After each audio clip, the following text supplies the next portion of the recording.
Alright, it's a beautiful day for us.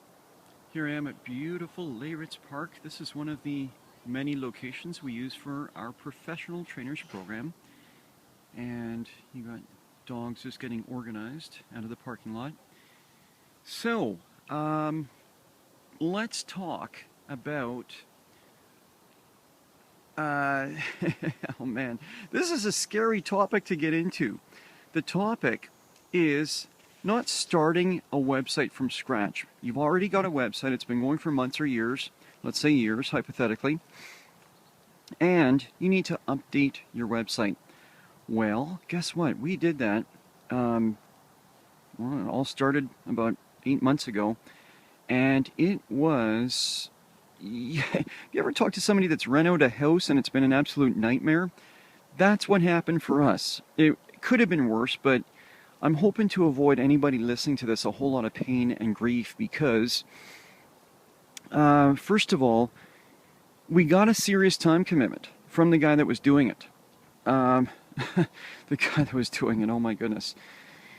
He said, yeah, I'll do it within this time. He put it in writing.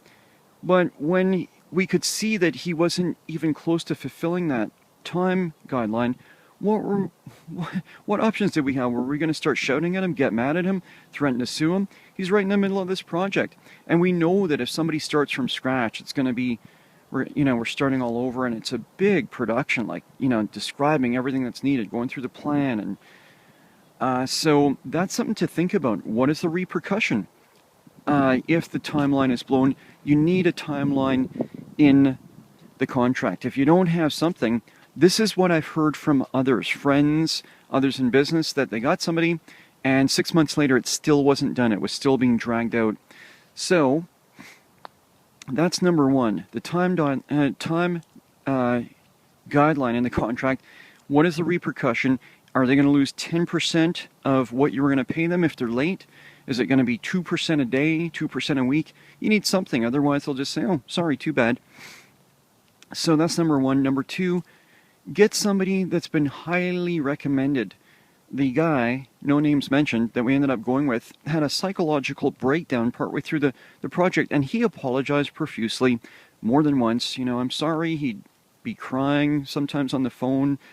He had like some serious personal issues going on that were totally unrelated to our website, but obviously it just caused us a lot of anxiety when we're dealing with this guy that, it was just very, very hard.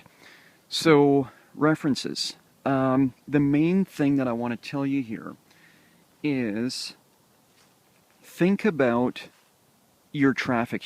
Say you got traffic, you got 2 or 3 or 10 hits a day coming in on your old website. When you upgrade to the new website, it is fraught with peril. Our business fell off the map. Before we were getting, for our school, we were getting about 3 inquiries a day, 2 to 3 inquiries per day. And this was for years. And suddenly we're getting nothing. And we didn't trust the first guy. We asked a couple other experts, quote unquote, and they were like, oh, don't worry about it. It'll take a few weeks, take a few months for the meta tags and this, that, and the other to kick in.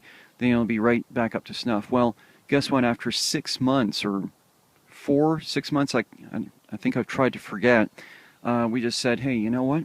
We're going to put our old website back up. And we broached this topic. We were like, should we put our old site back up? We asked the experts. We're like, we're really concerned. Should we just put the old one back up? They were like, no, just wait, be patient. So finally, when we put the old website back up running alongside the new site, okay, if you type in Wonderdogs or Ben Kirsten the Wonderdogs, you're going to sometimes pull up one site, sometimes the other, depending what you type in. The bottom line is, as soon as we reinstated that old website, it was business as usual. We were getting 2, 3 hits a day again. So my bottom line is, if you decide to redo your website, there's a number of things to consider that can wreak havoc on your sanity. Over and out.